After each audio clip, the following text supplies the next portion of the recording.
Yeah కుక్షి వివరే కృత్వా స్వయం రక్షతి సర్వతః నమామి జననీం దేవీం పరాం ప్రకృతిరూపిణీం కృచ్ఛేణ మహతా దేవ్యా ధారితోహం యథోదరే తత్ప్రసాదాత్ జగద్దృష్టం మాతర్నిత్యం నమోస్తుతే పృథివ్యా యాని తీర్థాని సాగరాదీని సర్వతః వసంతి యత్ర తాం నౌమి మాతరం భూతిహేతవే. మాతృదేవో భవ పితృదేవో భవ. ఇప్పుడు మనము ఏప్రిల్ నెల 2026 సంవత్సరంలో ఈ ద్వాదశ రాశుల వారికి గోచార ఫలితాలు ఏ విధంగా ఉంటాయి అనేది మనం సశాస్త్రీయంగా తెలుసుకునేటటువంటి ప్రయత్నం చేద్దాం. మీనరాశి వారికి ఏప్రిల్ నెల 2026 సంవత్సరం గోచార ఫలితాలు ఏ విధంగా ఉన్నాయో సశాస్త్రీయమైన పద్ధతిలో మనం తెలుసుకునేటటువంటి ప్రయత్నం చేద్దాం. ఇక్కడ జన్మంలోనే శని, అలాగే రవి 14 రోజుల పాటు అక్కడే ఉంటున్నారు. తదుపరి ద్వితీయ స్థానంలో అటువంటి మేషంలో ప్రవేశించి అక్కడ ఉంటున్నారు. కాబట్టి ఆరోగ్యం దెబ్బతింటుంది. దీన్ని తనుభావం అంటారు. కాబట్టి ఆరోగ్య విషయంలో కొంచెం ఇబ్బందులు కలిగిస్తాడు.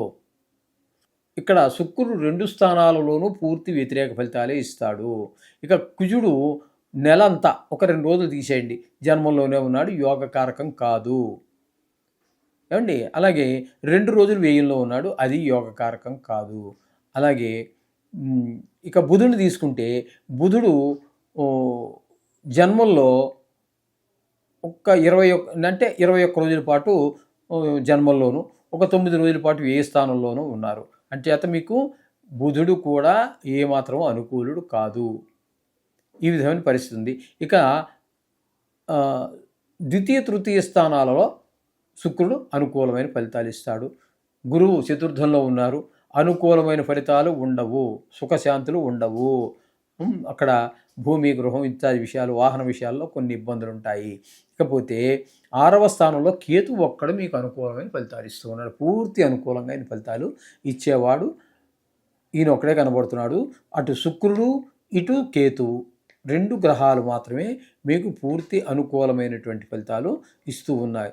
తప్పితే మిగతావి ఏవి కూడా బాగలేవు. కాబట్టి ఒక రకంగా చెప్పాలంటే వీరికి ఈ నెలలో కొంచెం ఇబ్బందికరమైన పరిస్థితులే ఉంటాయి. చేత ఎక్కువ గ్రహాలు ప్రతికూలుతుంది కాబట్టి కంగారు పడిపోకండి. శుభ్రంగా నవగ్రహ మంత్రాలు చదువుకోండి. మీ వ్యక్తిగత జాతకం బాగుంటే దీని ప్రభావం చాలా చాలా 10% ఉంటుంది. అది నిష్ణాతులైన వారు చెబితే. లేదు నా నోటికి వచ్చింది ఏదో చెప్పేసాను అనుకోండి, ఊరికే వినడానికి బాగుంటుంది. లేదు నేను చెప్పచ్చు, మీకు కొన్ని కోట్లు వచ్చేస్తున్నాయి రాసి పెట్టుకో, ఛాలెంజ్ నాది, బాధ్యత నాది, గ్యారంటీ. నా గ్యారంటీ ఏంటండి? 10 కోట్లు నేను ఎక్కడ గ్యారంటీ ఇవ్వను? 10 కోట్లు నా దగ్గర ఉండాలి కదా మీ గ్యారంటీ ఇవ్వడానికి. ఇలాంటి మాటలన్నీ మేము చెప్పమండి. అంచేత ఇలాంటివి మిమ్మల్ని భయపెట్టడం కానీ మిమ్మల్ని సంతోషపెట్టాల్సిన పని లేదు. శాస్త్రం ఈ రాశి వారికి ఏం చెప్తోంది, ఏ రాశి వారికి ఏం చెప్తోంది శాస్త్రం, అంతవరకే చెప్పడం జరుగుతుంది. అది మీరు జాగ్రత్తగా ఫాలో అవ్వండి. ఏదంటే అది విని దానికి ఎవరో చెప్తాడు, దానికి నన్ను ప్రశ్నిస్తారు మీరు ఫోన్ నెంబర్ ఇచ్చాం కాబట్టి కింద. దానికి నేను ఏ సమాధానం చెప్పాలండి? పోనీ ఆయన నెంబర్ ఉంటే ఆయన అడగండి, ఆయన ఏం చెప్తాడో చూద్దాం. రాసి పెట్టుకోమంటున్నాడుగా, రాసి పెట్టుకోండి. ఆయనది గ్యారంటీ కూడా, ఆయన గ్యారంటీ తీసుకోండి. మరి మమ్మల్ని బాధ పెట్టమాకండి దయచేసి. నేను చెప్పిన దానికి నేను రెస్పాన్స్ ఖచ్చితంగా నేను బాధ్యత వహిస్తా. అంటే మీ గ్యారంటీలో ₹1,00,00,000 గ్యారంటీ, నా దగ్గర కోటి ఉండాలిగా, అరకోటి కూడా లేదు. నేను దేనికి ₹1,00,00,000 గ్యారంటీ ఉండాలి మీకు? నేను అంచేత అలాంటివి ఏమి వద్దండి. నేను చెప్పిన దానికి మీకు డౌట్ వస్తే నేను శాస్త్రం ప్రూవ్ చేయగలను అంతే. గ్యారంటీ అంటే నా గ్యారంటీ ఎంతవరకు శాస్త్రాన్ని ప్రూవ్ చేయడం వరకే. నేను ₹1,00,00,000 ఇవ్వలేను, అరకోటి కాదు కదా, మీకు ₹1,000 కూడా ఇవ్వలేను.